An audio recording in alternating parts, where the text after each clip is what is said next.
Bon, ben parlons un peu. Alors, j'ai remarqué ces derniers temps, en tout cas moi, sur mon feed sur Instagram, je vois beaucoup d'hommes qui parlent de mariage. Il y a plusieurs pasteurs qui invitent les femmes à ne pas en fait se marier avec un homme comme ça, juste parce que tu aimes cet homme-là, mais qui parlent vraiment de l'importance que cet homme soit, que cet homme soit soumis à Dieu dans le sens qu'il y a la crainte de Dieu. Un homme vraiment qui est au pied de Dieu, qui veut faire la volonté de Dieu dans sa vie. Et à quel point c'est important d'avoir cette unité dans le mariage. Je ne sais pas si toi tu vois la même chose que moi, mais je suis contente parce qu'il y a beaucoup de personnes qui sont en train d'ouvrir les yeux et qui ne sont pas en fait, comment dire ça, qui ne laissent pas la chair prendre le dessus, ni en fait l'opinion des autres avoir tellement d'importance que tu es déstabilisé parce que tu n'es pas encore marié à un certain âge. Il y a des personnes, hein, ça dépend du pays dans lequel tu vis. Dans certains pays, passé 23 ans, tu n'es pas marié, tu es considéré comme une vieille fille. Hein. C'est pas méchant, mais j'ai fréquenté des personnes, j'ai des amis dans d'autres cultures. Elles me disaient, si tu as 23 ans et que tu n'es pas, t'es toujours pas marié, tu es une vieille fille, c'est tout. Ça dépend vraiment des cultures.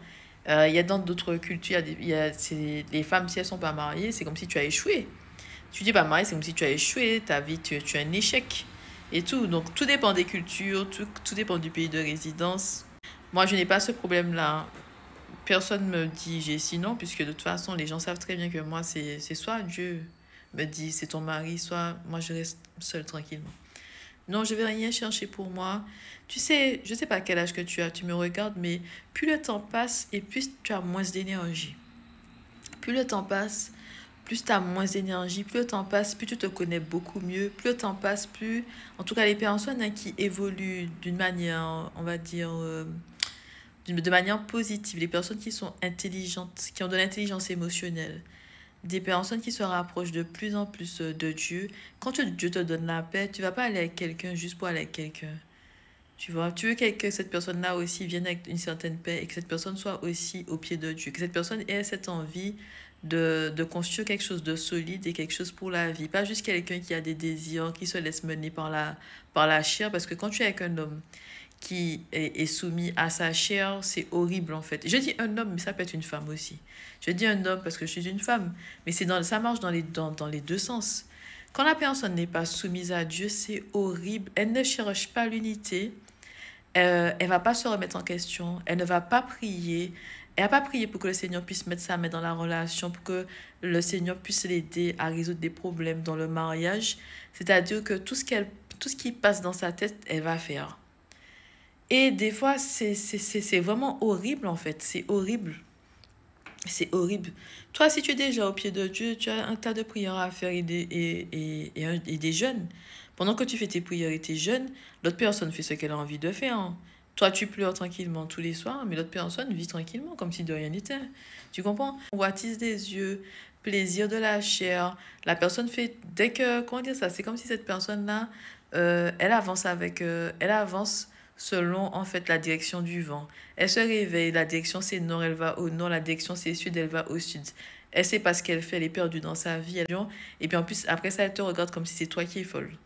C'est toi le fou dans la maison, tu vois. Et quand toi tu es au pied de Dieu, tu dois en fait prier, prier, prier. C'est écrit dans la Bible qu'il ne faut pas se mettre sous un joug étranger. Tu es déjà dans ton joug étranger, tu fais tes prières, mais si tu es à l'extérieur, et en fait ces pasteurs-là parlent aux femmes qui sont célibataires. Ils parlent aux femmes qui ne sont pas encore mariées, tu vois.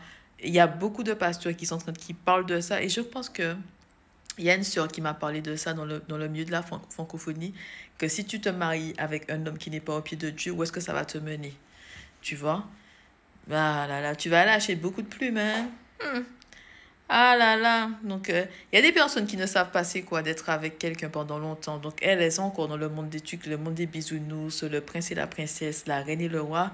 Donc, elles se disent, mais non, hein, j'ai fait ce que je veux. Je dis, quand tu as pris tes calottes là dans une relation, quand tu es sorti d'une relation déplumée, hein, plus d'énergie, tu ne veux pas repasser par là. Tu comprends ta leçon. Tu dis, Seigneur, prends le contrôle. OK?